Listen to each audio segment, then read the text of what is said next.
But no, all right. So just to let me see. How about I'm gonna just read the list off real quick. All right. So at the top of my list, I got Piers Morgan is not slick. Tank brought out by Jim Jones. Of course, the Tates in America Now.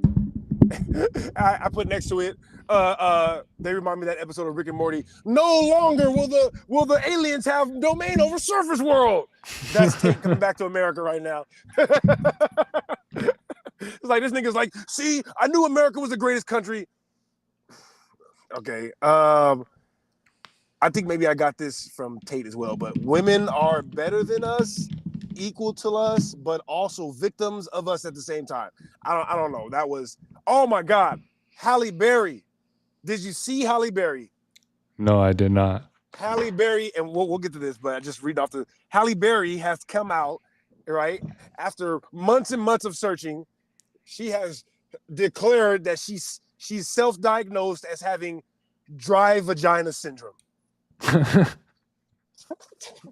Yes, that Halle Berry, the Halle Berry that all the years when all the men who were with her were asked, how come you didn't stay with Halle Berry? And they said, the box is trash. Yes, that Halle Berry, the one that they were saying, Halle Berry got a loose booty. Yeah, they've been saying that about her, and she's been trying to beat the allegations, but she's never going to beat them because she came out and said, I went to the doctor, they didn't know what was wrong with me, and I determined that I have dry vagina syndrome, and a lot of women go through it, so now I'm selling lube.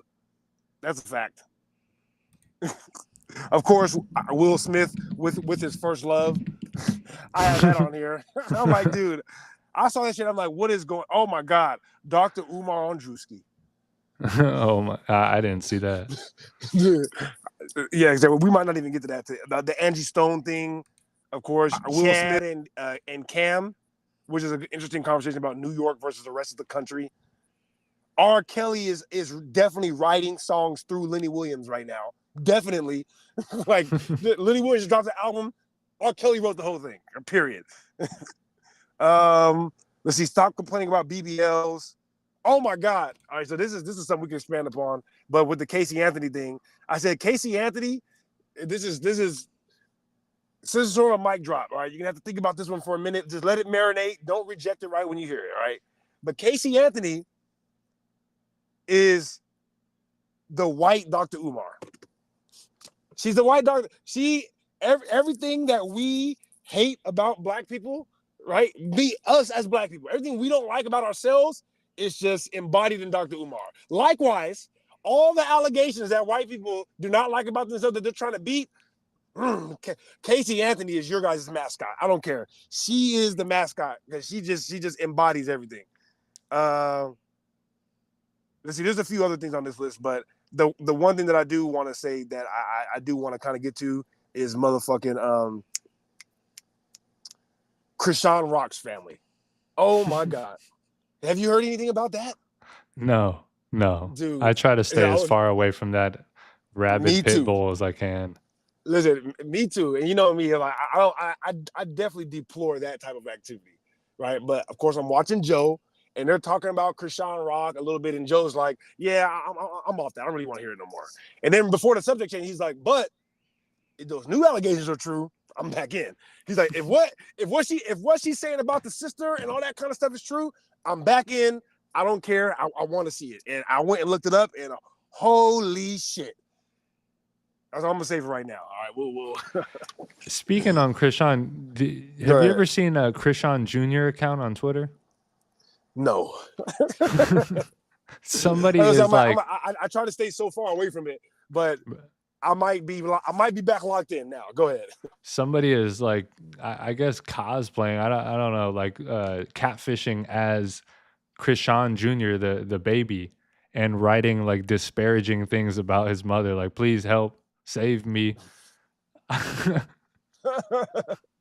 will say this.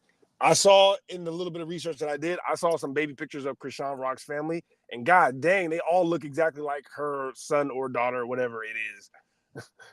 Isn't the baby named Chrisean Jr.?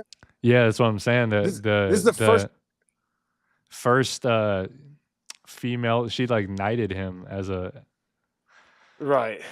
And Tyson. And when I tell you that, listen, when you hear about what happened to her actual family, you're going to understand that that type of behavior is actually somewhat normal in her family. Think about what I'm telling you right now. You hear like, oh yeah, she had a son and then she named him Junior. For looking at the rest of her family, oh, yep, that sounds about right. And look, since we're on the subject, you know, because I said we don't have to talk about it too in depth because it really is like some sick shit, but we're going to revisit this at some point, especially as it comes out. But apparently, Chrisean Rock's older sister, she has a bunch of older sisters, but the oldest sister has a different dad than her and her middle set of sisters. And the dad is a menace. Let's just put it like that. To the point where I'm not sure if some of her brothers and sisters aren't also her uncles and aunts. 100%. 100%. And the older sister is like on record like 10, 12 years ago calling out the dad and the mom for basically covering up the dad touching everybody. Literally everybody. You don't get that. It's so funny. Huh? You don't get that type of ferocity without, some sort of inbreeding going on, That's what I'm like. When you really talk, you like, oh, okay. It's all starting to click now. It's all starting to click. But I'm talking about like not even, it goes to the point where it's not just like her dad. Like that's like, it's the thing in her family. Like Chrisean Rock is on camera saying, my older sister used to force me to eat her pussy when we was young.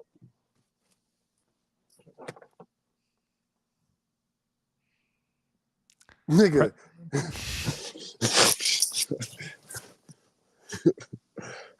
Precious was supposed to be a fictional film. Listen. It sounds cliche to say like, but I want to find a better way to say it, but I can't. But it's like Precious was made about families like Chrisean Rock's family. I mean, like you start listening to the older sister talk, and it's like oh snap. She's like, yeah, my son. She got a son who's like 20-something. She's like, yeah. Of course, she's like, it used to happen to me, and I never said anything about it, but when it started happening to my son, that's when I had to come out. She's like the son got stories about the aunts trapping him anyway, bro. And like I said, this is like the third generation of this type of activity. We talking about the grandma, right? Chrisean, like I said, because her older sister is like, my mom was covering up the fact that my dad used to blah, blah, blah, blah, right? So the grandma is known for covering up the fact that the grandpa, let's say she don't even know how many of her brothers and sisters ain't her cousins and aunts and uncles. That's a Christian, yes. They're like, yeah, no, the grandpa is still alive. The grandma is dead, but the grandma has a life of covering up and even paid one of the uncles to try to kill the aunt that was gonna come out on the grandpa. The uncle is on record saying this. They have a recording of the uncle on a phone call saying, like, I'm so ashamed because of all the stuff that I did and I covered up. One time my mom tried to pay me $10,000 to kill my sister because she was gonna come out against my dad. Holy shit. Bro, I heard that shit like, oh my God. That's why Joe's like, if all that shit is true, I'm back in. Listen, you know what? Where the popcorn at? I'm like, because when it gets so bad, you're like, okay, I have to see. Now I have to watch. Okay, like this is crazy. And like I said, not only is the older sister on record, but like I said, she got her brother recorded saying it, and then her son got a whole YouTube channel, a whole tell-all.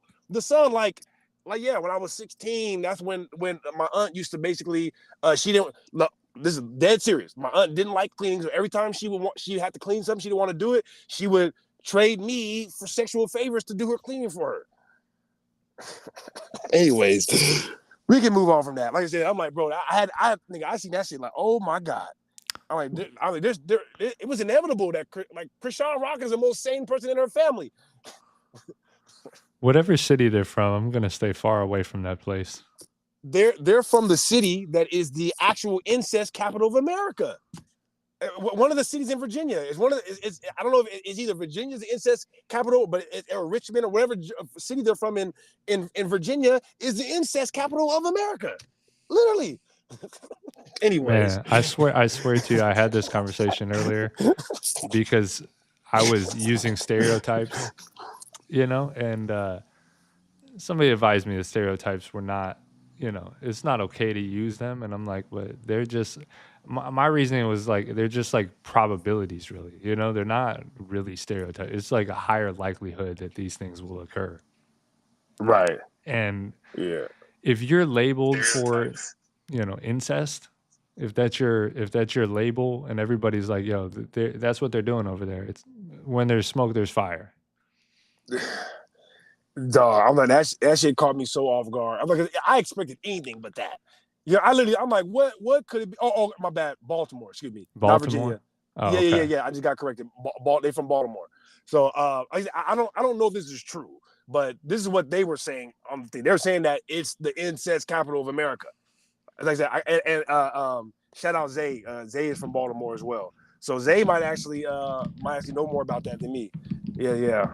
Anyways, I'm mad I'm even typing this into my search bar. right. And shout out Chrisean, man. Look, hopefully they get better. But Blueface was keeping Bad Girls Club alive for a minute. And you really have to, now that I'm an adult, I can look at these things from a different perspective. You really have to examine the type of personality that can even make it onto something like a Bad Girls Club or onto a Blue Girls Club or a Drewski show, which is my favorite show right now. Listen, Drewski's good. Okay, I don't care what anybody says. Drewski is fantastic at his job. He's funny as hell. And so, of course, he's doing the Flavor of Love thing. And it's basically just Bad Girls Club. But, dog, it's all what's the better way to say it? L words. It's all same-sex loving women that he's trying to convert. Right. So it's pretty much all. If you look Manny at Fresh types. Yes. Oh, some actual Manny Freshes, some actual Mannies. And the third episode was just so genius because he had. I mean, they used the word. Why can't we? They put in the title. Right.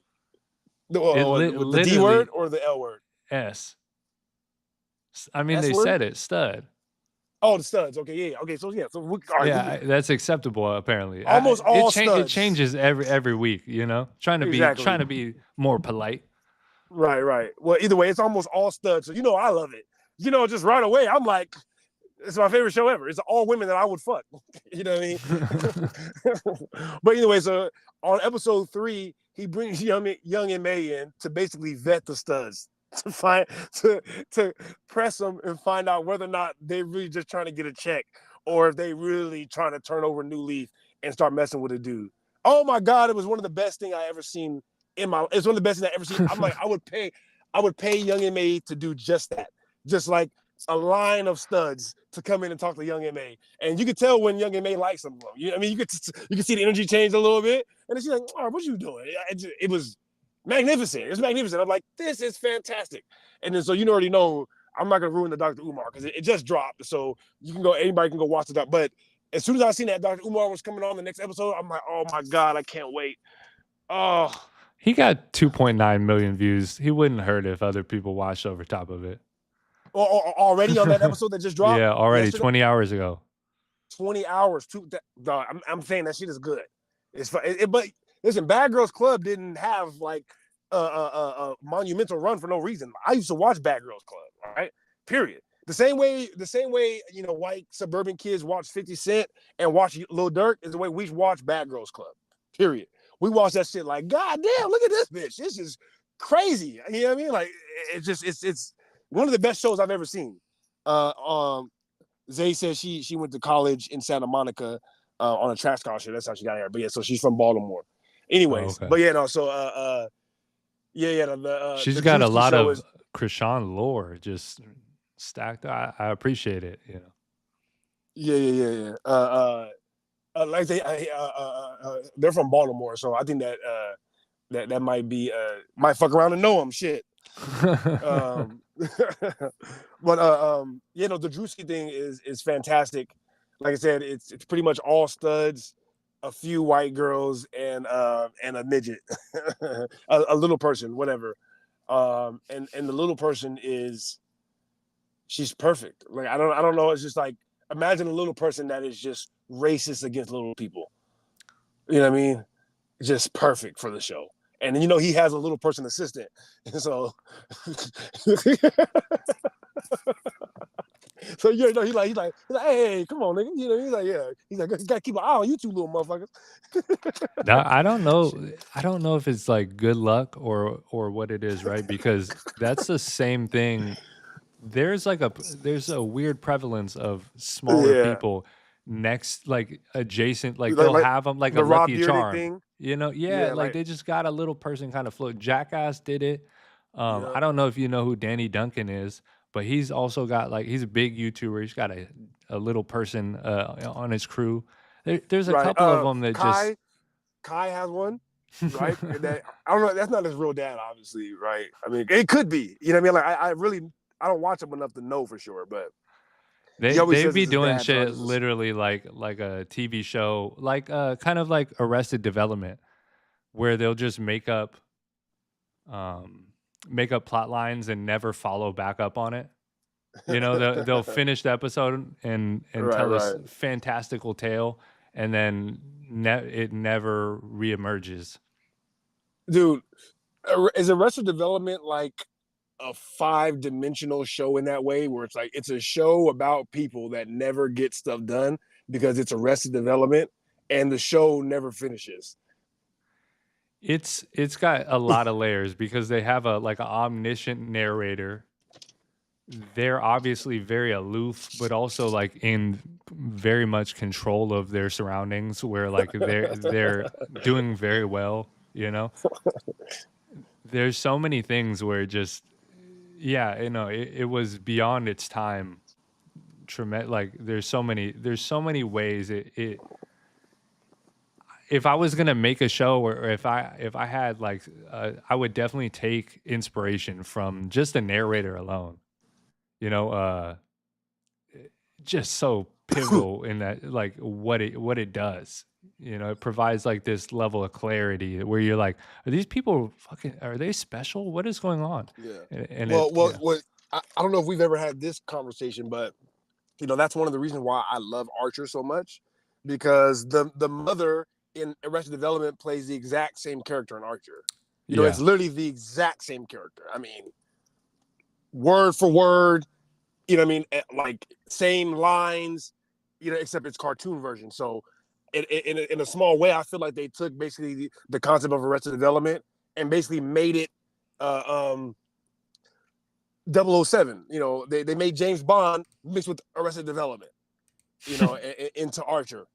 And so yeah, it really gives you like all the stuff that I miss in Arrested Development, like that aloofness, but still kind of it's like that's what I kind of get from Archer. And is it Barbara Walters or Jessica Walters? Jessica Walters is yeah. that actress. Jessica Walters, just off those two roles alone, is like one of my favorite female actresses of all time. Like I literally, like one of my ex-girlfriends is that exact person. I mean, I could send her clips of the cartoon version of Jessica Walters, and she'll just laugh like I've said this exact line. You know what I mean? Because like it's so accurate. You know what I mean? It's just so accurate to that type of woman. You know what I mean? Like those very prissy, upscale level women who want to pretend like they're not hoes. I love them so much. Hell no, Yeah, man. yeah. Zay said Drewski show is fire. So is Baddies. Yes, I haven't seen Baddies. Like I usually try to stay away from the super ratchet content, but it's the fact that I like Drewski that made me at least give it an opportunity. I'm like, I know there's at least gonna be some nigga moments in there. You know what I mean? Like some jokes. You know what I mean? Where it's like they're in the bus, right? And that nigga Drewski got his head out the window like, like I can't breathe in this. You know what I mean? It's like you're gonna get that real reaction where he's like, "Oh my god, this shit is disgusting." Yeah, I mean, young Ma, she said the room smelled like feet. Something Yeah, crazy. she was in there roasting, bro. I never really liked Young M.A, but I was watching that shit like I could watch Young M.A all day like this. Well, because like the criticism feels a little bit more valid when it's coming from her, even though you know, it's irrelevant, right? But Mhm. for whatever reason, she holds like a higher regard in the hierarchy. No, I agree 100%. I agree 100%. Either way, that Drewski show, that shit is fire. Like I said, the first 2 episodes got me already. Then I put that third episode on, and I seen Young and May. I was like, oh, this is giving me that flavor of love feeling. Yeah, I ain't felt like this since I was watching New York. You know what I mean? And Flavor of Love, Hoops. remember Shaq was dating Hoops for a minute. Yeah, she had a little she had a bunch of little, like, she ran around the sphere after that happened, you know? A bunch of little entanglements. I had her on my MySpace page back in the day. You know, I had the list of who I thought was, instead of a top 5, I had the top 5 bitches who I thought was the baddest. You know what I mean? And so, matter of fact, this might lead us into the next conversation. Zay said, Erica Mina. Oh, I didn't know that. Erica Mina's ex passed away the same way when she was on Love and Hip Hop. Once she went and cheated on him with Safari. Wow. I didn't know that. But speaking of Erica Mina, our boy, our guy is making the rounds. Look, I have to give you credit for this again. Even though when he did the Pop the Balloon thing, right? You know, everybody kind of saw him on Pop the Balloon and was like, he's funny, whatever. But I had completely forgot about him until you started sending me those clips. You're like, dude, look at this. You're like, this right here is about to go viral. You said that like a month ago now. You were like, this is about to go viral. You know what I mean? And slowly but surely we saw it. You know, from one day to the next, like, all right, a few more people, until now, a whole month later, like, my TikTok is all Aaron the Plumber memes. They're doing whole super cuts. You know how when they use like the term core behind something to give it like some sort of like philosophical meaning, they'll do like, now they got Aaron the Plumber core, and it's right. I'll play one for you because I got it pulled up on my Twitter. It makes me so happy, man, that people are understanding how brilliant this genius is. Hold on, just a second. Right, yeah, I absolutely, man. It's like, you know, that clip that I posted today on or yesterday on the TikTok, where he asked the girl, "What's 11 times 11?" I'm like, dude, what is wrong with this? What is wrong with this nigga Aaron, dog? This nigga is a fool.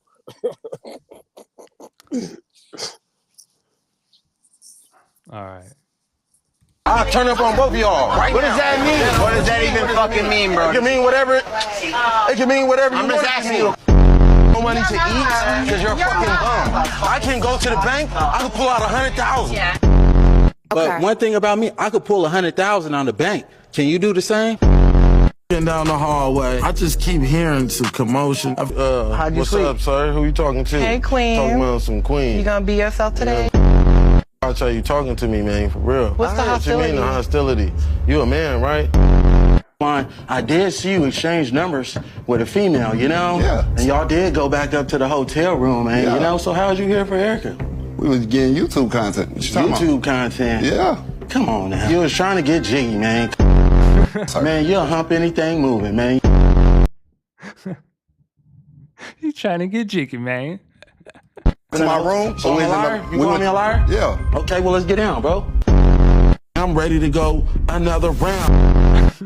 And I swear to God, if you fucking throw... Just flat me on national television. You just degraded me. Are you serious? Yeah. I'll turn this bitch with any nigga. Dude, what are you going jail behind? I'm not putting my hands on you. Mad? You mad? Bruh, no, niggas is sick. Come on. But how many people, like, this is a fucking great, because how many people in his head does he think he can take at one time? Realistically, if everybody on that podium just was like, all right, we'll beat the shit out of you right now, like, he'd just get stomped out. Nobody's gonna stop him. He's just got this hubris where he's like, man, I'll take on the world. I'm Aaron the fucking plumber. he already got stomped out by the dude. And shout out Zay. Zay pointed out that guy actually passed away. And Zay, I did see your earlier comment, but I don't, we kind of moved on from the Chrisean thing, but yeah, no, that guy, the one that punched him out, he passed away mysteriously. That's what Eric, and I think we talked about this roughly last time, but he came out a few weeks after them clips started going viral and said that they was trying to off him and had people following him and stuff. And he was saying that a few people from the show had passed away since it came out. And I didn't know he was talking about the actual dude that beat him up, though. The dude that beat him up, the dreadhead, that was the one that passed away. Hell no, dog. Yeah, Which is wild. Which is wild. You know what I mean? That shit is wild. Yeah. I would believe like these companies, billions of dollars overnight, that just money starts flying in. They want to protect 100%. Their assets in any way, shape, or form, right? But even putting it on the company, it's like, I don't know, man. Once money starts flying and people start just threatening back and forth, it's like anybody could be a culprit. What are you guys talking about? That's a fact. That's a fact. It's like you're just creating enemies out of thin air. No, look, and he even said that they had him on there so that way he can do that and stuff. And so I'm like, look, dog, if you go on there being turned, trying to catch hands with everybody, and then somebody ends up wanting to come see you after that, I mean, you can't control, what happens after that. Anybody could want to come see you for putting hands on them. Then white dudes could have put somebody on you. Like, you beat up two, you know what I mean? Like, come on, two now. Random twins. He's definitely took on more fights this year than any professional fighter or any type of like amateur. Very commendable. It really, but that's what every time I see these supercuts, it's kind of what I get. He's like a gladiator trapped in today's body. He's just stuck in the wrong time. We need this guy. He needs a shield and a sword. And we need to drop him in the Coliseum. Could you imagine Aaron the Plumber? Yes, right in the middle. Actually. In the middle of the lion's den. As a matter of fact, I could. And I've thought of a few ideas along those lines recently too. I'm like, dude, like I could come up with some fire ideas. You know what I mean? Gladiator 3 with starring Aaron the Plumber. Yeah. Look, Denzel's Gladiator the movie and Gladiator the game show. You feel me? Zay said that another dude who used to date Erica that Zay knows also passed away. So apparently Erica Mena is Hillary Clinton. Yeah. Kevin Durant's stepbrother. I guess this is a well-known story. Kevin Durant's stepbrother used to date Erica Mena, and he passed away. He was killed at a club. Yeah. Erica. Somebody go check on Safari. Yeah, pray for Safari. Put me on the podcast. Put me on the podcast. He's just such like not a threat that I feel like nobody would even, because he's got a couple like if people really want him dead, somebody like Nikki probably would have just put a voodoo curse on him or something. He's pissed off enough people in his time where he's kind of goofy. There's definitely a million people around Nikki that I'm sure would love to take to off Safari in 10 seconds. I'm sure it's literally just pity that she has on him. That he's still walking around trolling and shit. He just man. Yeah, no. Goofy individual. Yeah, speaking of trolling, should we talk about your girl, the white Dr. Umar? We done already talked about the black Dr. Umar. We done already talked about the black Dr. Umar. We done already talked about the black Dr. Umar. Now let's talk about the white Dr. Umar. Let's talk about the white Dr. Umar. That's my Dr. Umar impression, if you guys didn't. It was pretty damn spot on. I seen him. That's literally what he does. I seen because the only Dr. Umar clips I get are from no context Dr. Umar. I'm it's just clips of him out of context, but they're in context for sure. Today's no context Dr. Umar was Dr. Umar receiving a $10 donation, and then after telling the lady she was broke, and the next time to get her $20 donation in line. And after he told her to get a $20 donation next time, he said, yeah, I know that's all you had though, so yeah, get it right. My sister, thank you for the $10, but next time I need you to get your $10 ministry to a $20 ministry.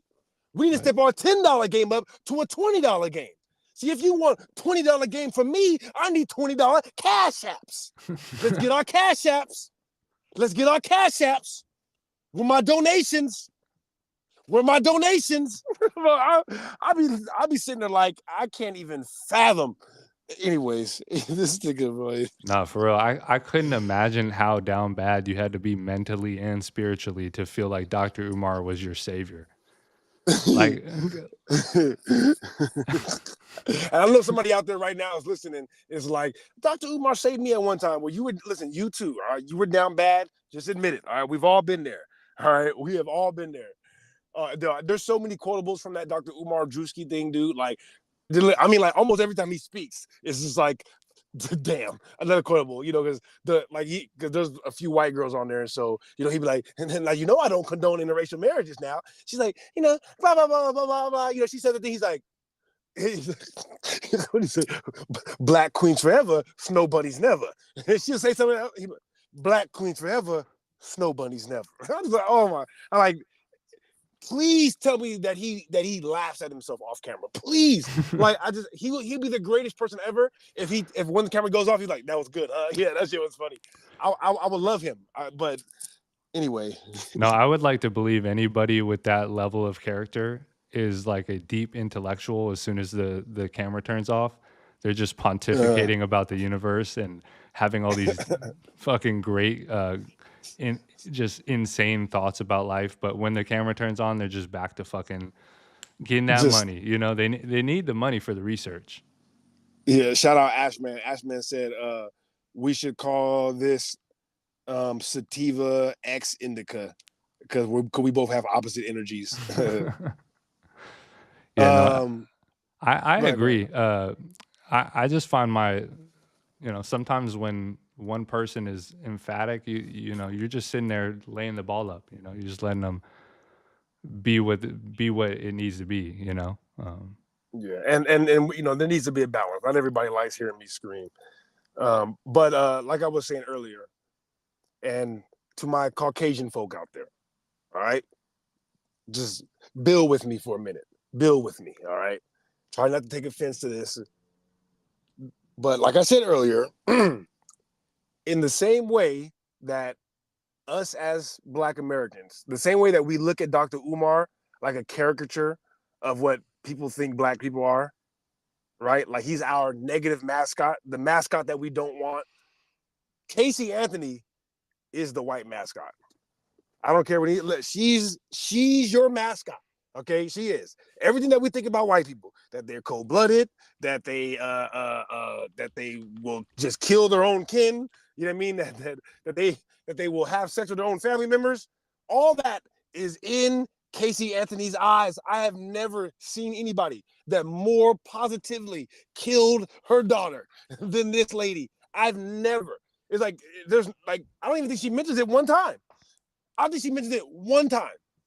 She's just like, I want to come on here, and I'm just in a professional capacity.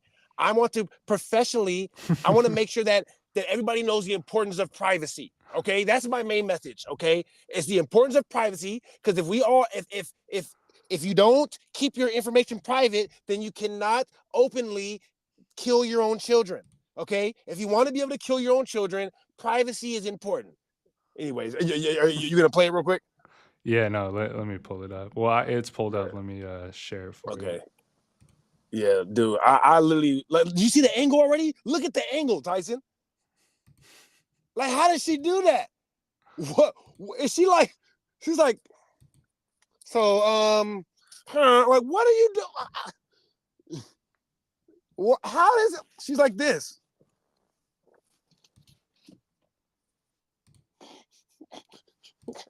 I don't get it. I just don't get it. Yeah, Oh I my gotcha. God. Hold on. All right. No, you good. You good. We're all good to go now. I'm doing this both personally for me, but in a professional capacity. Moving forward, the majority of what you will see will be me speak. Fucking started a minute in. All right, here we go. I sweat to death. Okay. Wait, hold on. I Look I at like this fool. I like to think Look at she's this like fool. she's sitting directly above where she's like located. Like she's just in the car because everybody was wondering where she's parked at. I'm like, she's parked exactly where she just yeet fucking. And where has she been doing? Where has she been working at? That's what I want to know. Where do you live? Subway. Like she had one of them green hats on. Dude, I'm like, it looks like the Subway uniform. Anyways. That or like some off-brand Planet Fitness, like Crunch Fitness. She was in there. They're like, "Are you Casey Anthony?" Like, nah, that's not me. It's not me, dog. Sorry. Oh man, how many takes do you think she did? Oh, my bad. This is at least 3 takes, right? To get the angle right, at least. I'm like, yeah. I can't. I'm like, look. Tyson, what is she doing? Anyways. Saturday, March 1st, 2025. This is my I'm gonna be watching it from behind, just so you know. Of probably many recordings on a series that I'm starting. I am a legal advocate. I am a researcher. I've been in the legal field since 2011. And in this capacity, I feel that it's necessary, if I'm going to continue to operate appropriately as a legal advocate, that I start to advocate for myself and also advocate for my daughter. For those of you who don't know, my name is Casey Anthony. My daughter is Kaylee Anthony. My parents are George and Cindy Anthony. This is not about them. This is not in response to anything that they have said or done. That's not to say that I'm not going to respond at some point to some of the things that they have said and done. The whole point of this is for me to begin to reintroduce myself. This bitch is a legal advocate. Both. Yeah, no, she's a legal. She tried. Yeah, she said she was a legal advocate, and then she said she was an LGBT legal advocate. You know, so I'm not necessarily, and I'm not certain exactly what that is. Is that like when you're an executive producer on a film, like you just put some money towards it, and like you get to put your name on the title? I think that she is just such a self-absorbed clout chaser that she has found the most acceptable way for her, like I said, like she said in the video, to reintroduce herself. She's like, hey, I don't want to be the girl that killed her kid anymore. All right. So I am going to I'm going to make it serious, and I have been working in the legal field in the professional capacity for the last 11 years. Where do you work at? Who is taking your legal advice? Who? I want names right now. Pull them all up. Pull it all up. Who's taking your legal advice for the last 11 years? I've been doing that for I just want to take the opportunity to reintroduce myself. You know, Substack is what we need because TikTok is evil. Listen, just say that you want to get back in the dating market. All right. Honestly, and so that way you can kill somebody else's kid. I'm sorry. Go ahead. This was an incredible advertisement for Substack. I'm telling you right now, because I never wanted to know more what Substack was until she name dropped it. I'm like, facts. I went straight to GPT. I was like, please explain this to me like I'm 4. What the fuck is Substack? Like, they must be giving it up on Substack. You must be able to get CP over there. Right, you could do anything. They will platform anybody. Apparently, if they're platforming this monster, I'm like, and I get it. Yeah, she could be on TikTok. It's fine, but just think about it. The minute she made a video on TikTok, everybody is like, why is she talking? Where is she right now? Somebody find her. Put her location up. I want eyes on her right now. All I right, would we have need eyes on her. respected it much more if she would have just been doing TikTok dances instead of Yes. Right, trying to justify it. The reason why I'm doing it because I need to help people who have legal trouble. No, you're a clout chaser. You are a clout chaser. You want to spread them hot ass legs again, and you don't want people to look at you as the baby killer. But you're the baby. Oh my God, dude! And when Tim Dillon started reading the article from back then again, from 2008, like I remember when that shit happened. You know what I mean? I was a sophomore in high school when this shit happened. I can't even believe that you're even still alive at this point. For real. I don't mean that somebody should come do something to you. I'm just saying I can't believe you haven't done anything to yourself. That's how you know. She does not care at all. Did she mention anything about her daughter in that whole video? Nothing. You know what I mean? She didn't say I spent the last 11 years recovering from the passing of my daughter. That I didn't. My it's daughter still passed missing. away. She's in the middle of the ether, just floating around because nobody found anything or any. Did they find her shoe or something? Yeah, I don't remember. no. They ended up finding her. Okay. In the shoebox. Oh yeah, that's rough. That means she was the mom, right? Who the baby was crying so much, right? That she just was like, She Shutter Island. Oh yeah. She Shutter Island. Yeah, she basically Shutter Island. Where she Wow. Yeah, that's what I'm saying. This is a crazy person. She did that, and then this video. I've been a legal advocate for the. You've been a what? You haven't been shit for the past 11 years with a baby murderer. Imagine if the end of Shutter Island just cuts to this video. Right? I've been a legal advocate for literally this exact video. Right? It's like Shutter Island is based upon loosely based on a true story. This one is based on Casey Anthony, the lady who offed her daughter, put her in a shoebox, buried her in the woods, and then was like, my daughter's been missing. And then when they found out that she lied about absolutely everything, like in the article, like it literally says that they were asking her, like, well, where were you when your daughter was missing? She said she was in LA working at Universal Studios. So she took the FBI to Universal Studios to confirm she was working there. She waited all the way until they got in the doors of Universal Studios to say, I stopped working here 2 years ago. And then they arrested her. Anyways, I'm like, this is one of the most insane people on the planet right here. And just like, look at her face in this video. Yeah, giving yourself like a artistic your reintroduction to society. She's got the Dutch angle going, just the artistic slant. She got this tattoo. I'm assuming it looks pretty like, I don't know, man. This lady is qualified, like very insane. Yeah. Okay. It might have been Disney in Orlando. Excuse me. Yeah. So something like that. Yeah. It was like, I got the story loosely wrong, but yeah, anyways, like you said, it's like to be that insane, to do something like that, right? To do something like that, lie about it, get off somehow, right? And then just disappear for 11 years. And now you're reintroducing yourself in a legal capacity because you want to help people that have legal trouble. You want to help people get away with crimes. That's basically what she's saying. I want to help people learn how I was able to get away with murder. That's what I'm doing. That's what she said. I want to help. I've been working in a legal capacity, helping people. And then she goes on to say, I want to express the importance of privacy. Like, bitch, I bet you do want to express the importance of privacy, because otherwise you can't get away with murders. Because otherwise it makes it easy for people to catch all the murders you're doing. Motherfucker, the fuck? What the hell is wrong with these bitches? Personally, for me, but in a professional capacity. God damn. Moving forward, the majority of what you will see will be me speaking in a professional capacity. My goal is to continue to help give a voice to people, to give people tools and resources that they can utilize so they actually know where they can turn to. So with that, please join me on Substack.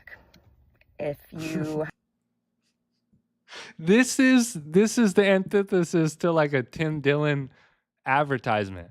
This is the same level of absurdity where it's just like, yeah, I killed my child. We're going to totally disregard that. We're going to just throw that off to the side. Join me on Substack. Yeah, that's why I thought I couldn't wait to see the Tim Dillon rant. I'm like, this is who Tim Dillon's whole show is about. Tim Dillon's entire show is about Casey Anthony. I'm like, who said that? Daniel Tosh. When we had that joke, he's like, I know you guys just think my show is all dumb. He's like, it's about bringing home the troops. He's like, if you dig in there, he's like, it's there. You know what I mean? He's like, it's about bringing. But listen, if you really dig into Tim Dillon's show, is about America and how people like Casey Anthony exist. He's like, this is my mom. Yeah, Tim Dillon's like, this is my mom right here. Tim Dillon's mom passed away in a mental institution because she was a schizophrenic. You know what I mean? So he's like, I was raised by these people. They're insane. They are insane. Follow me on Substack. What is on Substack? I was okay, like, so I had to Google it. Side note, real quick. I told you I GPT'd it, and basically it's Patreon for words in the shortest form. They're taking a 10% cut for people with newsletters and blogs and authors and shit. So it's like so the most boring Patreon of all time. Right. Yeah, see, that's look, man. Shout out all the people on Substack. I love reading. All right, but nobody's gonna follow you on Substack. All right, we're not. Nobody's gonna do that. Okay, so listen, I don't want to stay on this too long. I really could talk about this all day, and like I said, I think Tim Dillon did a great job. But Jesus Christ, this is your America. This is your America. I need to, dude. Tim Dillon said something today too that had me crying. But dude, matter of fact. And just briefly, I'm going to touch on an ongoing debate that we're having. All right, we're going to get a little racial for a second. All right, so all my Caucasians, like I said, that's the white Dr. Umar right there.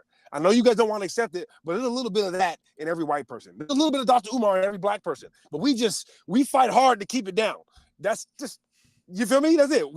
No black person wants to be Dr. Umar. No white person wants to be Casey Anthony. Okay, so just to get a little racial. All right.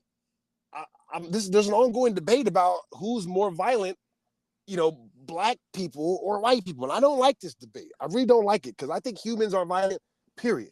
Okay. But if we're looking at statistics, all right, come on. All right. Listen, black people, we do gang violence, we get in shootouts, we do all type of shit. All right. We do not go to schools and mass murder children. All right. That's just not our thing. I don't know why, but the most gangster of the gangster, most of the time, he has a line that he will not cross. And one of the things that we admire about, the European is their ability to not give a fuck. All right. They don't give a fuck. They don't give a shit. They will kill mom, dad, grandma, son, husband, whoever. And that's you. All right. It's you. Own it. There's nothing wrong with it. That's how you were able to conquer the entire planet, by being a fucking savage. Congratulations, you did it. All right. But you don't get to do that and then call us more violent, though. That's what you don't get to do. You don't get to kill, you feel me, and murder and pillage around the entire planet and be like, oh, black people are more. No. I'm not saying we're not violent, all right? Because all people are violent, all right? All animals are violent. Bugs are violent, okay? Yes, they are, all right? We rely on the violence of bugs to grow our crops, all right? So it's not that violence is good or bad, but listen, we got to be honest, all right? This Casey Anthony thing, this is a white thing. And like I said, I'm not very racial, but look, this is y'all. This is what y'all do. If you could, anyways, I'm gonna digress from that. I'm just saying that's the white Dr. Umar, and that's what I meant when I said that. Not that all white people are like that. No, of course not. All black people aren't like Dr. Umar either. No, we actually detest the idea that we are like Dr. Umar. Honestly, after rewatching her speak so eloquently and so pointedly towards her point, I feel like she might have gotten like some sort of like lobotomy, or she's really acting like the people from Severance. Like she's got a whole different personality just sitting in there. She's compartmentalized, all that stuff. It's gone. It's just like it's like there's nothing behind her eyes. It's like she's just like, I'm just here. I'm completely present in the moment. Yep. It's just like nothing that happened in the last year even exists. And like I said, you could see it in her face. I'm like, when you hear her talk, you're like, I've never been so sure that somebody killed her daughter. I've never been. Of course she did it. Look at that. That is a murder. All right. That is a person that will watch your life. She will watch the life leave from your body, look at you in the eye, and then eat dinner. I for sure. Okay, for sure. And now I'm capable of doing some evil things. I'm not capable of eating dinner right after, though. All right. Give me a second. All right. Give me a second to smoke some weed or drink some alcohol. All right. I will be drowned. Even if I did have to do something as horrible as take out one of my family members, I would still grieve about it. She hasn't grieved 1 second. All right, I digress. I'm off you guys, white people. Blaming it on the nanny. That's crazy. Yeah, and right. I want to say that, the nanny was the one that even called the police or something like that. It was the nanny that reported it, and then she tried. Oh my God, just no feelings, just no feelings. Nobody ever talks about the atrocities that nannies have to go through when they're. Well, a lot of them don't get to talk about it. That's true. You know what I mean? Them Hillary Clinton nannies and Barack Obama nannies, boy, they didn't seen a lot of hidden penises. Yo, did you well, I couldn't confirm. I've been trying to figure it out because there's a lot of speculation, and then you see these Twitter headlines, and when you post them on other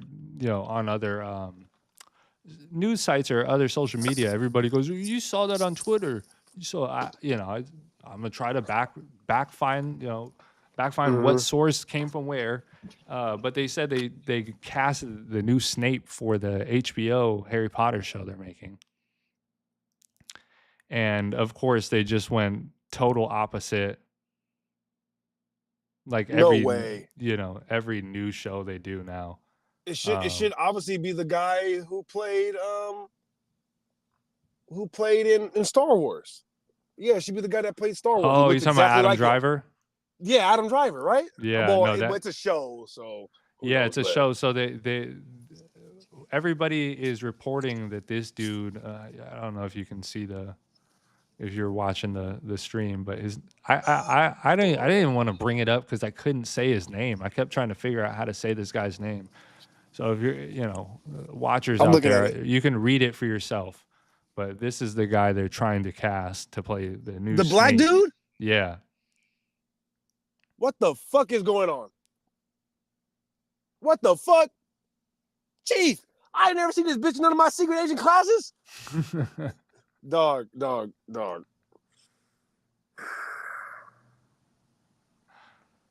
I don't even know what I'm gonna look. ISO Tyson, ISO. One-on-one, dog. That one-on-one. Go ahead. ISO. I'm gonna let you get because I'm finna get listen. This is one step forward for black people of all races.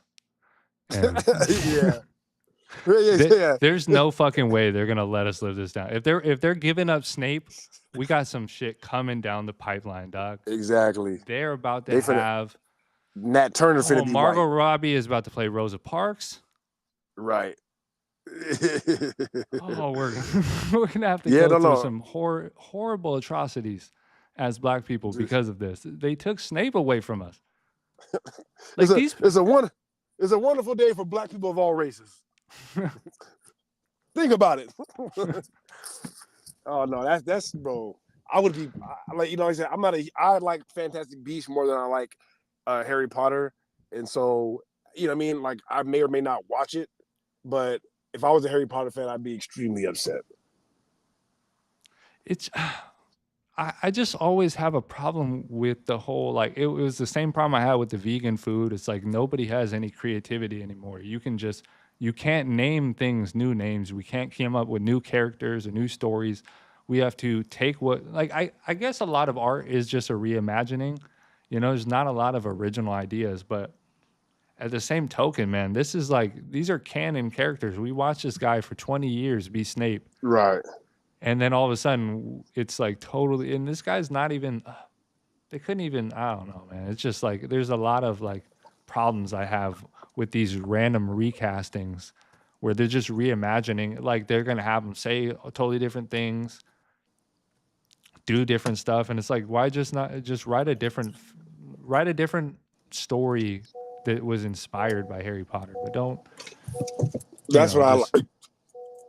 Yeah, I'm like, they could easily do like the metaverse thing, where it's like you could, write in. Well, I think. Oops, my bad. Who's doing a good job of it right now?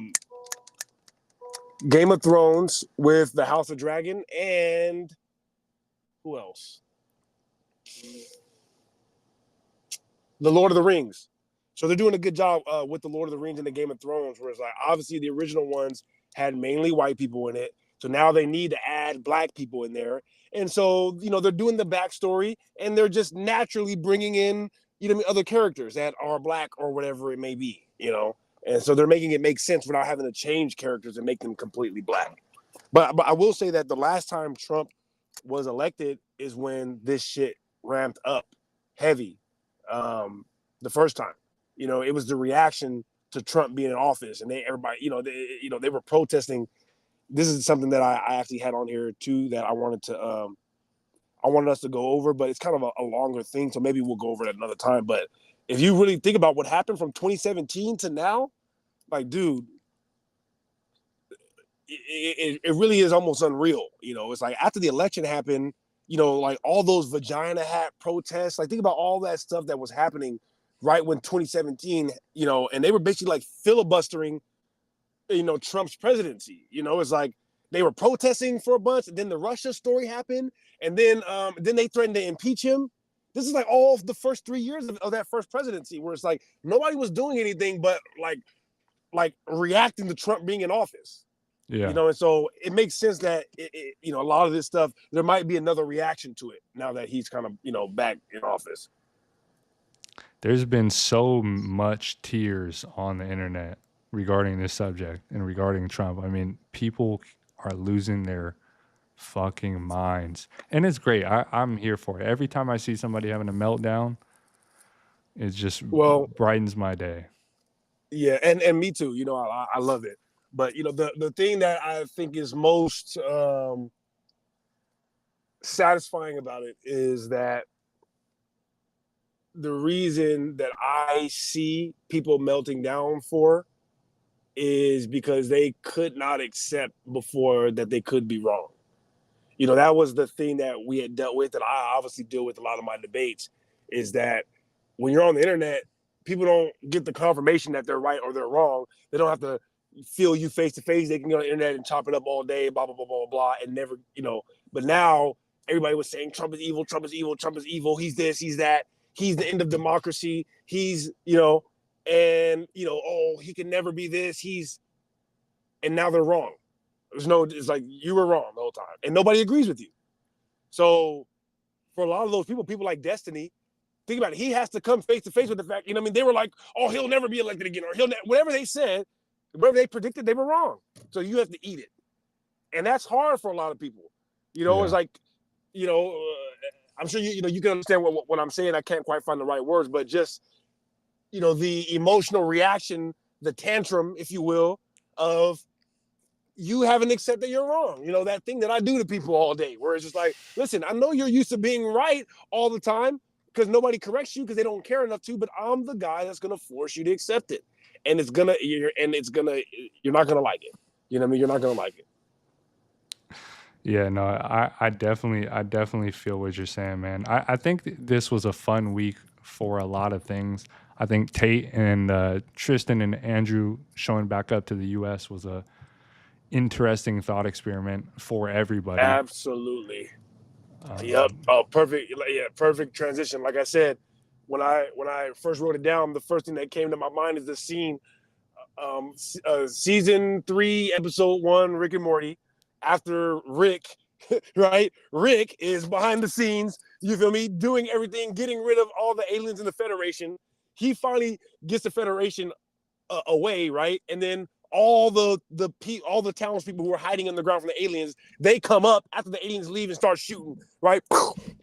He takes 2 shots, like, no longer will the aliens have domain over surface world. Like they did something, right? Like, yeah, oh, now that they're gone, yeah, I'll take my victory lap. What victory lap? You were hiding out this whole time. Anyway, shout out Tate. I don't have any problem with it. I'm just saying that's what it felt like to me. Like, oh, yeah. I'm back. Oh, Trump is back in office. I'm back now. Well, I don't know how, how the legal system works or whatever, but I guess they had to get clearance to even get released. So I don't know, man. It's so hard. Like, we get so much news from everywhere to run down and try to verify what is what and who, like, what is actually real or what is stage or what is like some kind of play. In my head, everything's kind of like, that's why it's so fun just to report on it, and people in the comments, especially on TikTok and certain places, they take things so seriously. I'm like, none of this is validified. Like, it's just like pixels on a screen. Like, you guys do know they can make anything. Like, if you're good enough with computers, you can make any image do anything. I'm not going to believe it. Any video or pictures, I'm just gonna laugh at it and keep it pushing. I might make a comment. Everything to me on the internet now is the Babylon Bee or the Onion. One of those, it's just all parody. Absolutely, yeah. On another note, do you think that, and this is, I guess, some gossipy shit a little bit, but fuck it. Do you think that he purposely did not do anything with Myron in Florida that whole time, and he basically hopped on everybody else's joint? He Candace Owens, Pat Bet David, 4 other people, and he did not do anything with Myron or Fresh. I wonder if he thinks it's like bad optically for him because of how hard, like, I don't know, because they kind of they push the threshold the same way, but Myron does it so much more blatantly, kind of almost ignorant, like with the way he tells the tale. I watch some of his streams sometime, and he's not very good at teaching. I don't know what he thinks his demographic is or who he's speaking to. It just comes off as like he's giving the Spark Notes version of what, like, he's not actually giving any information. So like, and I guess it's hard to do that on video. Like, am I going to start like, here's my bibliography and here's where it comes off a certain way. So when Tate does it, he's so much cooler perceptively. Like, Myron kind of comes at it like a nerd. And it detracts from Tate's whole ideology, I think.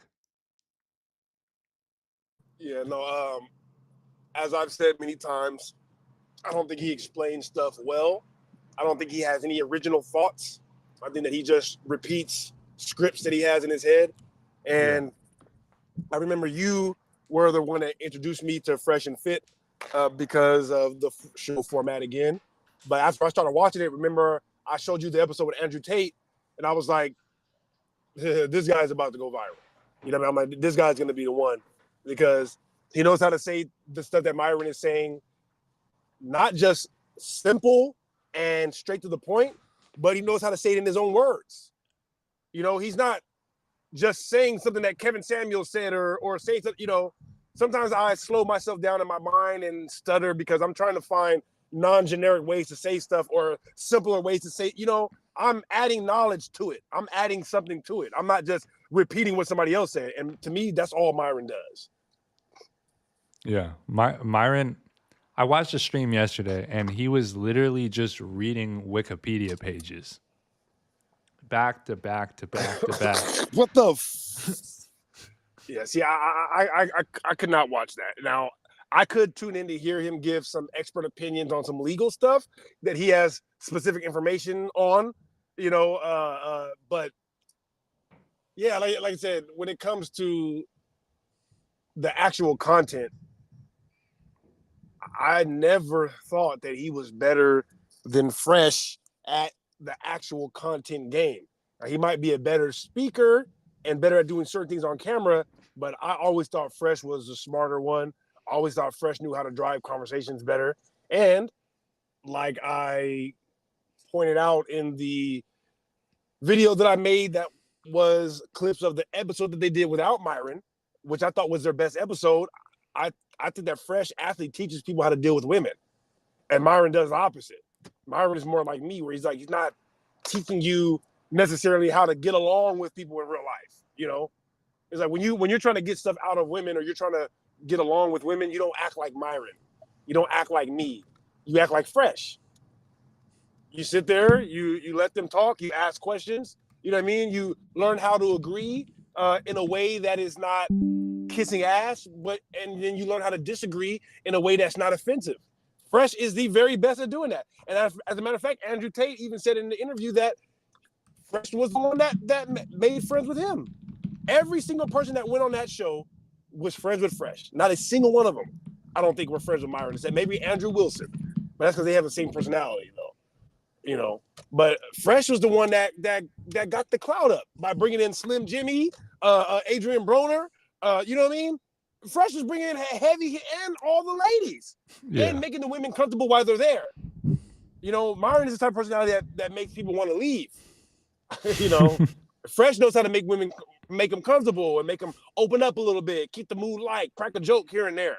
You know, so I don't know how I started getting on, but anyway, like I said, I don't have anything against Myron, but just being straight honest. You know, of course, you know, he's a super nerd, which is fine because we're nerds too. But playing Yu-Gi-Oh cards in high school was crazy.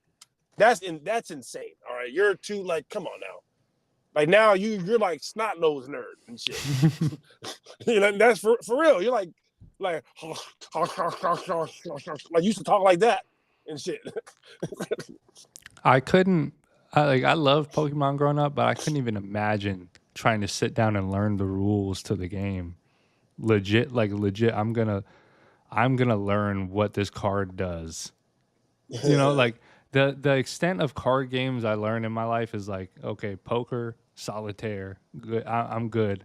You know, like I'm not a professional, so like sitting there and trying to learn a fantasy game, a fantasy card game, and like you said, it's just like it's got the mouth breather aesthetic. I don't need that in my repertoire, you know. You know, and like I said, I do not shy away from myself being a nerd because I do know the rules of the Pokemon game. I do know the rules of the Yu-Gi-Oh game. You know what I mean? I was a huge Pokemon guy, and I still like Pokemon the video game, but I collected Pokemon cards as a 10-year-old, okay? As a 9-year-old. Yes, like I had a whole binder with the sleeves and everything. At 9, though. At 10. Okay? By the time I was in 6th grade, I was stealing other kids' Pokemon cards. All right? I thought it was uncool by that time.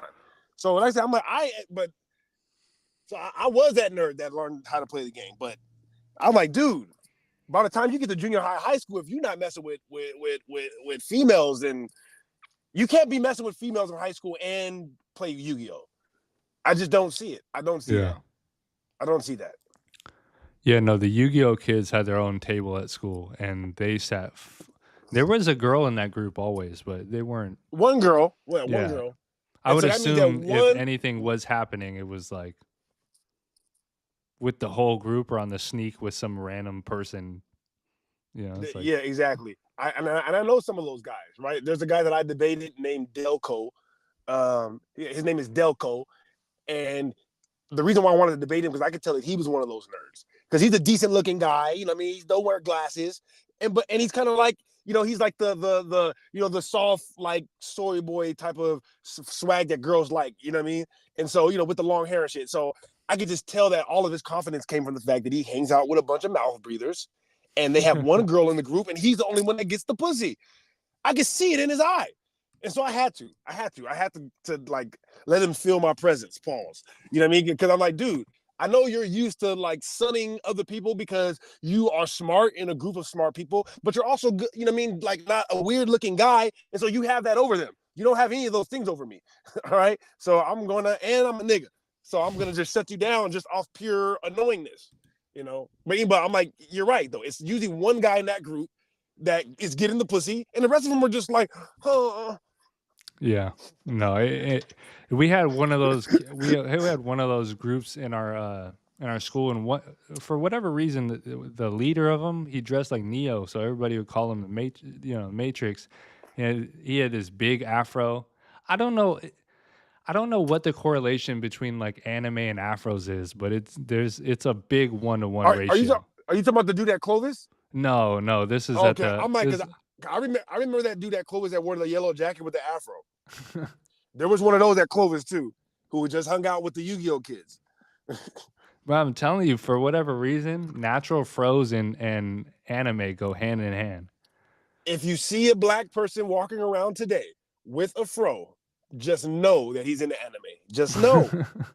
But you know why that, like, subconsciously though, this is kind of messed up. But you know, when they show black people in anime, it's always over exaggerated like that with the afro and shit. Like they got Jewish people in the anime with the Jew fro. Excuse me. You know what I mean? And so that's funny. You know what I mean? It's like, and in some of those old Dragon Ball, they got black people with the pink lips. You know what I mean? So that, I think it's some, look, let me, I'm not going to go too in because I love anime. You know, everybody knows that. I get on here, talk Hunter x Hunter for 10 hours. I actually was watching Hunter x Hunter lore videos all morning, this morning. Let's see. Let's get one more thing in, and like I'm gonna pick my son up, and then if you want, let's take like a 30-minute break, and then we'll come back, and then we'll do the rest of the topics. Let's see. Where were we at? We were talking about the we did Chrisean, Casey Anthony. Let's see. Okay, so we're talking about Tate. While we're talking about Tate, because this is just something I just want to mention in passing, I guess, if you will, but I kind of want to get your take on this. So I put Piers Morgan is not slick, right? Because, you know, I watch a lot of Piers Morgan. I think he's the best in the game. I don't want to go too deep on that, but I think Piers Morgan is you know, he is like the English version of Joe, if you will. The same way that I feel about Joe is what I feel about Piers Morgan and what he does. And so I've noticed that he was bringing on Dave Smith. He even brought on Scott Horton a few times, bringing on a lot of alternative internet opinions, in my opinion, to build his audience from transitioning from the mainstream to the internet audience. You know, because he, quote unquote, got fired from whatever job he had. And so he did the internet thing. So instead of, at first, when he came on the internet thing, he was just doing his regular show, right? With the same people that he was using on mainstream. Then he realized that he needed to transition and use the people that were big already on the internet. So he started having Dave Smith on his show. And Dave Smith has been on Piers Morgan's show as many times as he's been on Joe Rogan now, just in the past year. You know what I mean? So that's what I'm saying. I'm like, and so he's getting people like me to watch, right? Because I'm gonna watch, you know, Dave Smith, and then he got Scott Horton on there, which I'm definitely gonna watch Scott Horton every time. So he had a few episodes, like I said, at least 10 episodes with Dave Smith, 3 or 4 episodes with Scott Horton, right? The last 2 episodes that I watched, Dave Smith and Scott Horton are both on there. So, you know, he's gathering the audience. We're expecting to see what we've been seeing, which is the debate between Dave Smith and, like, he's been bringing on, like, colonels and generals, like I said, Piers is the best in the game. He has been, like, some of his political debates has been like, wow, like, I can't believe he's bringing these people together. Dave Smith against, like, a real colonel in the army debating some of these topics. Very, very good stuff. And so we're expecting to see that. But instead, the last 2 times, right, what he does is he has the panel, and then he brings on, like, the mainstream voice, right? You know what I mean? The mainstream voice, like, okay, but before we get to our panel, we're going to let the mainstream guy talk, right? So, you know, if you're one of the, I'm waiting to hear Scott Horton talk, I'm sitting here listening to this guy, and next you know, fucking 40 minutes has passed by. Nigga, I'm dead serious. And give or take, like, sometimes it's like 20 minutes, but still, I'm like, he will sit there and introduce a whole panel, right? Like I said, usually he has them come on, and then they start the debate. The last 2 times he has them come on, and now 25, 40 minutes sometimes of the propaganda before the panel even gets to go. All right, do you think he's doing that on purpose? I would. It's because I don't watch the show enough. I'm not entirely certain, right? My guess is that he's either one, probably most likely in my head, being forced as a like controlled. Like, hey, this is what you're doing. We see, like, this is good for ratings, but realistically, we can't have these our talking debates getting points out there. not be like overshadowed. So we're gonna yell over top of you while you speak. Like we can't Well, fight Scott- these people because like a person like Dave has a tremendous platform, right? Or a Scott Horton. Like these people, you can't silence them without turning the internet off. So what do you do really? It's like, okay, well, yeah, put You have to our find a way to absorb them, and then, like you said, speak on top of them. dole their brains out for 30 minutes, get them nice and worn down because you're going to be more attentive early on. And you know me, I'm just sharp enough to catch it. You know what I mean? I'm just sharp enough to be like, what are you doing? Like, what are you doing? Like, Yeah. nigga, no, Piers, you're not doing that. I'm like, Piers, you are not slick, nigga. So, like, I agree that he could have gotten the call. But I think that Piers is the best in the game. So he's so fucking good at taking whatever side of the issue he needs to take to move the conversation along. You know what I mean? Yeah. I mean, if you watch him, it's a master at work. Like, I would watch the Vivek. I might have even sent you the interview with him and Vivek, or even him and who did he just do it with? Tucker Carlson. Watch Piers and Tucker Carlson, two masters at work. You know what I mean? And you can tell that Piers is way more experienced than Tucker Carlson, but Tucker just has his tricks just good enough to be able to combat all of stuff because Piers knows how to take what you're saying, flip it a little bit, not give an opinion on it, but state something that you have to respond to take you in a new direction. It's like he is surgical with the shit. And so, anyways, like I said, when I watched that shit, like the last two episodes, like you said, Scott Horton, not only like can you not just shut him off because his book is making the rounds right now. He just dropped Provoked, which is a book about the Russia conflict, which is like a number one bestseller. So Scott Horton is in the ether. You know what I mean? You can't stop him. And so, like you said, they're bringing him in and then trying to dull the brain, which is like 20 minutes of their propaganda. Oh, what I think is really wrong, to the point where that is like the average person is just like, it's like that's in there, and like they may not even have more than 20 minutes to listen. Yeah. You know what I mean? Like, what's the average viewer time? So you got all of their audience tuning in, and how much do they actually even watch? You know, so I'm sure a lot of people probably fast forwarded to get to the point. But anyways, I was just curious if you thought if you could see him really doing that on purpose. I'm like, it should be obvious. If I was Dave and Scott, I would have brought it up right away.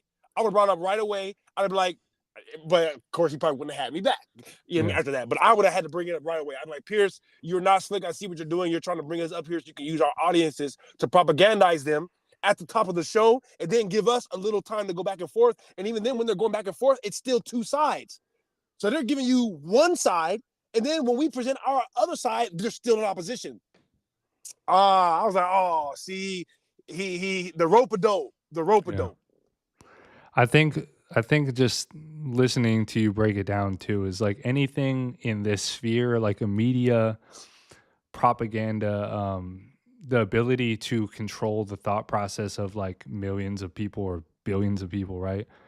You're using the most calculated minds and researched, qualified information in order to make those decisions. And what I mean by that is like, I would assume that anything we digest on a big level like that has the world's most renowned like psychologists and people that understand like the human psyche on a different level. Like if I was trying to brainwash the world, wouldn't I have the most complex like brain scientists behind me in order to figure out like before somebody receives my message, how are they going to receive it?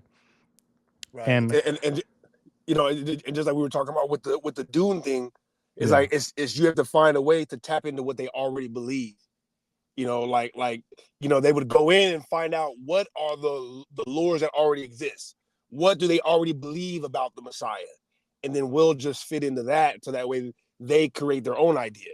So in a way, it's like, you know, it's like that's, I guess, the best way. This is what the movie Inception is about. It's so funny because yesterday I watched Point Break for the first time. Okay, it's only a surfing because movie.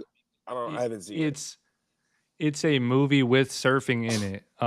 It's funny you haven't seen it either because it's like we both watch so much film, but it was one of those things where I was watching another podcaster, Sam Hyde, said Point Break was just tremendous. So I was like, let me go see what he's talking about. Yeah, Sam has a very weird mind like that.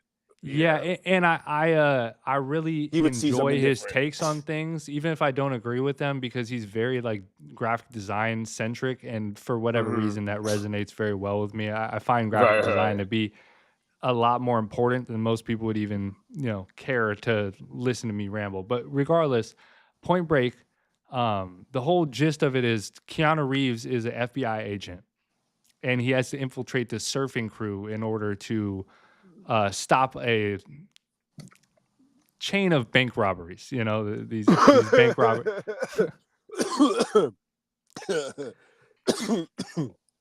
My bad. And God damn, what were we talking about that made me bring up this fucking Inception? Okay. Inception. So in that movie, he's got to interject himself into the surfing crew, right? And they find this one lead. They're like, well, he doesn't know it's a lead, but he finds somebody that's in the culture that he's trying to latch onto and break the whole mold of where he's at.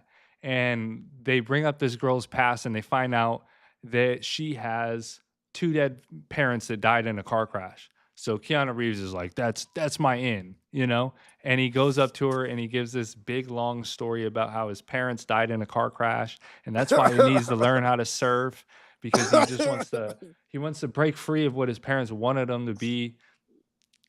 Damn. And I'm watching it, and of course it's fantastical in a way that's it's a movie, right? It's Hollywood, but how dumb are people, right? It's like I could see this happening on a fundamental level 99 times out of 100, where I would believe somebody would just come in your life and you would think nothing of it, and they just tell you a story close enough to yours to where you would be like, I really fuck with this person. This is fate. Yeah, like exactly, bro. And all they did was a Google search.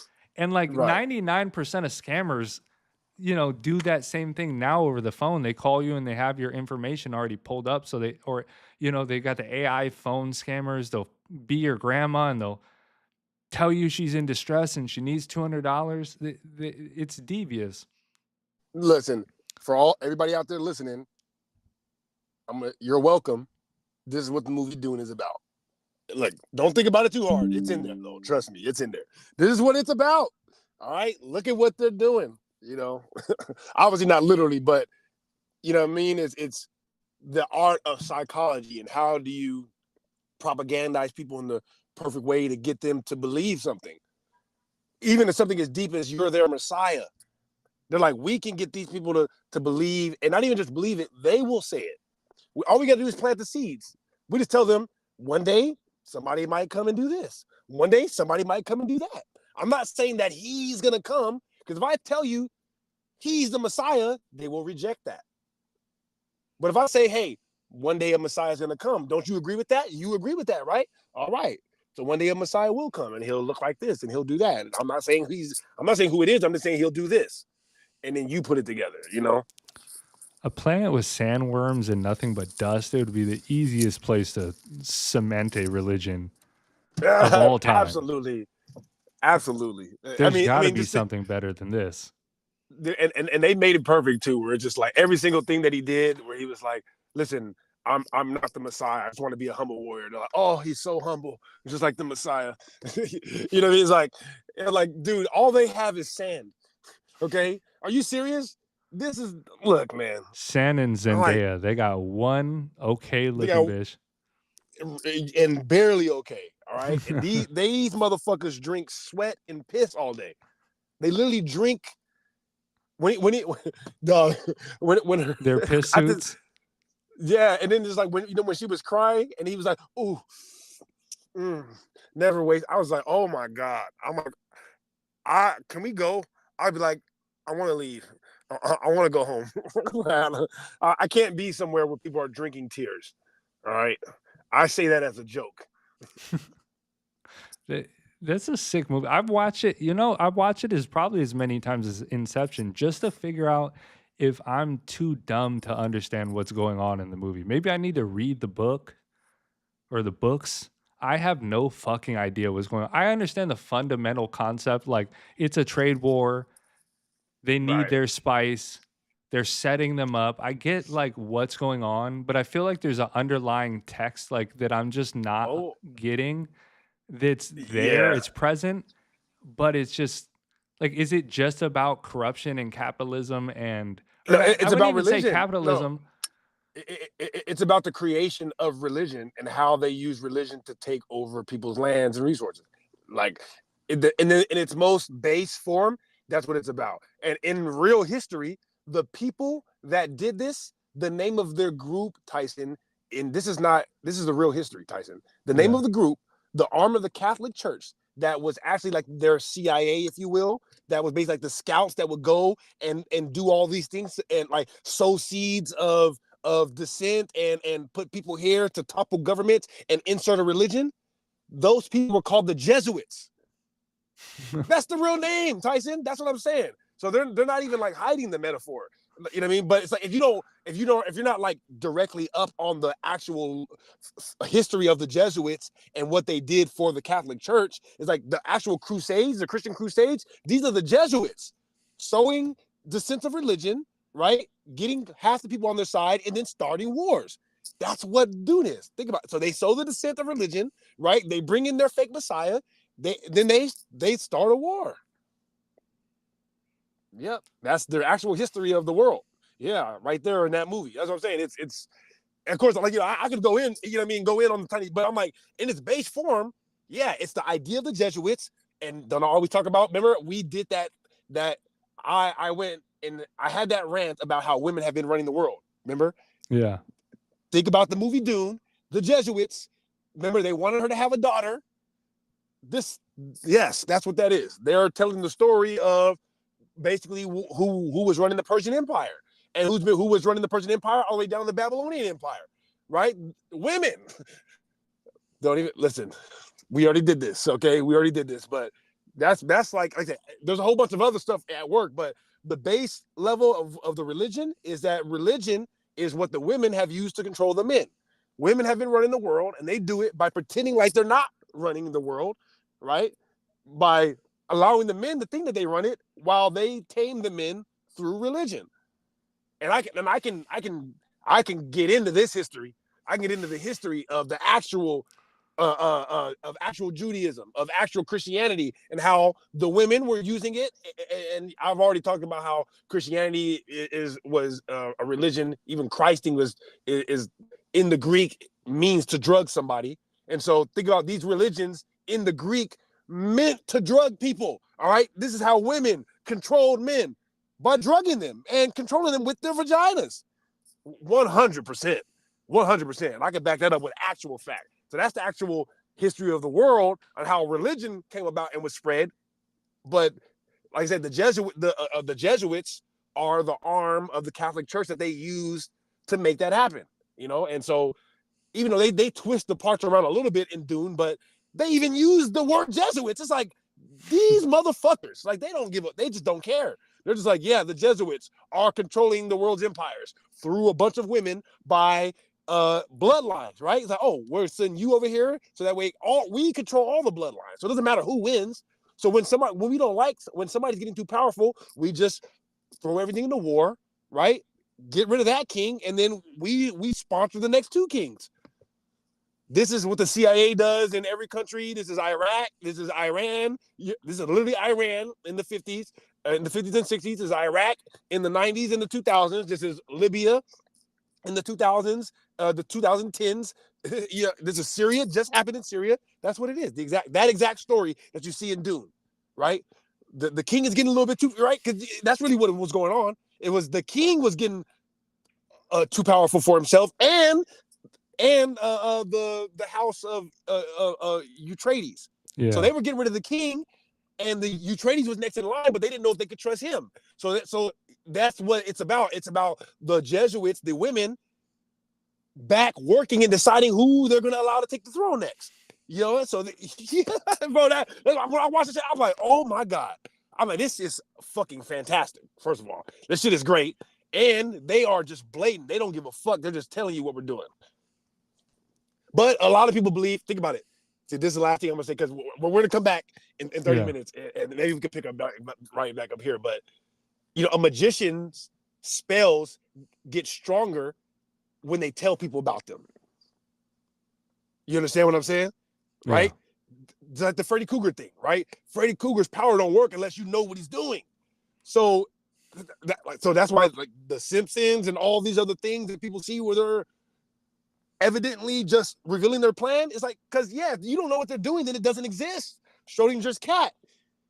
Yeah. You have to be a witness to it. You have to witness it, or else it didn't happen. And we already know with the Matrix, like, that falls right in line with everything, doesn't it? It all falls in. So if what we believe is true, then it's like, okay, so they have to tell you what they're doing to you, and they have to get you to accept it. So that's where the religion comes in. It's a deep psychological thing, and that's leads us back to the beginning of this conversation. I said I didn't want to do it, but I can't. Like, this is our thing. You know what I mean? Our thing is looking at different movies and TV shows and breaking down what they mean. Because, like, I don't know. It's I could literally just do it all day, but right away, and that's the first thing that popped out at me when I saw the movie the very first time. I'm like, oh my God, because I know that story specifically. So I was like, they're just telling the story of the Jesuits through the women and how they, take the bloodlines and basically control them through blah, blah, blah, blah, blah. And they even take it down to the poison in the movie Dune, right? They even take it down to, they have to drink the poison, which gives them like the LSD-esque experiences. And this is all the Greek text. This is all described in the original Greek text of Christianity and of Judaism. It's about drugging each other and having religious experiences. And as a matter of fact, you can even break down those original words and see how religious meant the effect that you get from drugs. It's like literally that one-to-one of a correlation when you get to what it actually, you know what I mean? So I love that he even went like, they're not just like sowing the seeds of religion, but they really believe that they have, beyond natural powers that they are inheriting through the taking of drugs, which is what these motherfuckers do. All right, so sorry you guys had to hear that rant. No, it's all good. It sounds like about 40 different things that occur on a daily basis out here. Literally, it's like I said. I'm like you could map it up to religion. You can map it up to government. You can map it up to just relationships between people. It's like there's so many things at work in the tiny dialogues and the relationships between people in that movie. So I think it's one of the best newer movies that have come out for sure. There's not that many. Of course, people complain all the time about movies coming out that are bad. There's not enough good movies. That's not true. The problem is that there's so many movies now that you get to see the bad ones. Yeah. It used to be the bad movies wouldn't make it. They would go to Sundance or whatever it may, and people didn't like it, so it never came out. Now people can put out anything, and so there's just a sea of any movie. But there are some great movies out there that come out. Like you said, Point Break is like, we never saw Point Break. And so because the movie business was so sectioned off at the time. It's like there could be movies that existed and didn't exist, went straight to DVD that nobody ever saw, and they could have been good or not good depending on how well they did with a viewing audience. And so that's much different now, where people could put out movies whether or not they have a good reaction from a viewing audience, which was basically paramount to movies and TV. I was thinking about that the other day when I was in the shower. Like, how crazy is it that at one point, there's that episode of Family Guy where he takes all the things and puts them at his house, and so TV just becomes what he watches. Whereas like they would just take surveys and think and say what random people like, and then base what everybody's watching on what these few people like. That's crazy. The Nielsen families. There you go. The Nielsen family. Yes. So that idea, like that used to be what movies were, which is why we didn't see as many bad movies back in the day. But now anybody can put out anything, and so and of course, as we always talk about, the new movie is the TV show. There's so many fucking fire TV shows that come out, and you can make extended movies. It's literally like I'll say that at the most, 3 of those full-length TV shows is one movie at the most. So if you have a 10-season The Boys, right? The Boys at 10 episodes, or not 10 seasons, 10 episodes. That's 2.5 or 3 movies. Yeah. You know what I mean? 3, maybe 4 movies of content that they put out, real motion picture content. You know, so that's why people think movies aren't good because they're not searching in the they're right. able to flesh out ideas over time. So like if you have a concept for a story or a plot line, you can take, instead of 2 minutes to evolve it, you can take 20 or whatever the ratio is. You can start to evolve these concepts you have and really put some effort into them. So you might get extra backstory, extra dialogue. Just Exactly. you have more chance to win with more time. You know, I guess it's just easy math. Absolutely. All right. So if you're still good to go, bro, like I said, we can get back on in like 30 minutes. Oh yeah. I'm gonna pick my son up. We're gonna grab some food real quick, and then I'm gonna hop back on the road so we could, you know what I mean? I still got a few other things I want to talk about. If you got some other, you know what I mean? You already know, it's like, you know, I'm gonna be on the road for a minute. It sounds good. I can grab a little snack real quick and take a break. Ready. Yeah, it might be easier to, you know what I mean, maybe, you know, even render it with this little break too, because, you know, we be going mad long. So yeah, you know, this works out, no problem. Yeah, so yeah, perfect. Just let me know when you're ready.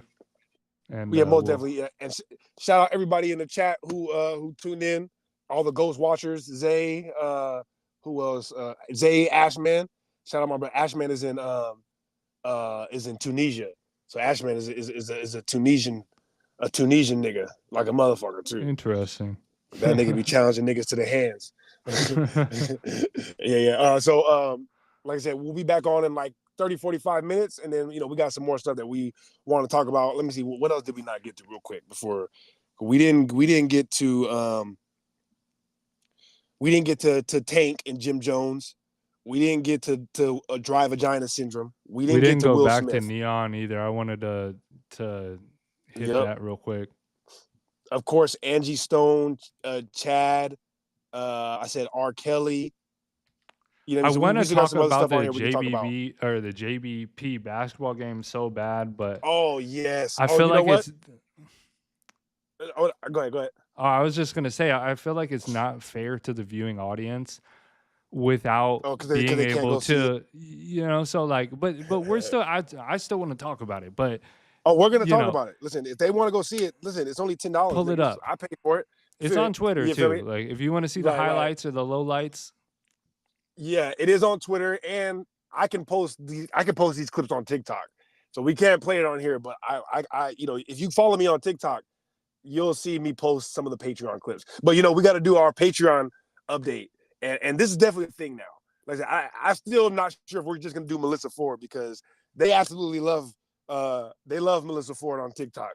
You know, so I posted that Melissa Ford clip of her slick, you know what I mean, admitting that she slept with who did she Trip Fontaine in that random video. You know what I mean? It's like she just like anyways. And so, you know, because that video is doing well, we're gonna make that definitely a thing. So if you want to see some of the stuff that we talk about behind the Patreon wall, you're gonna have to go get at least.